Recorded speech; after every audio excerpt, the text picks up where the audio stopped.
This is a 2000 Buick Regal GS. It's a grandma's car, yes. So you would think. I've made some upgrades to it. In addition to those really cool raceline wheels, I've also installed some slotted and drilled rotors and a little paint on the calipers and some extreme carbon ceramic brake pads because I'd like to stop since I'm going to be going fast. This is the stock supercharger, stock pulley, everything is stock, the computer is stock.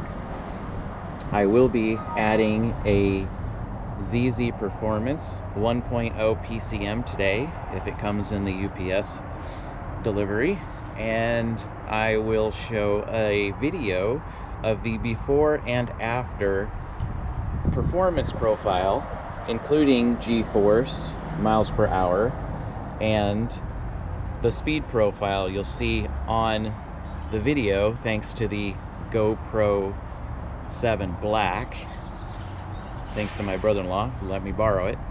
So this is going to be a really cool video. I've seen videos of the after upgrade, but I have not seen a video of the before and after, including G-force, speedometer, and the speed profile, which will show up on the screen when I post this video.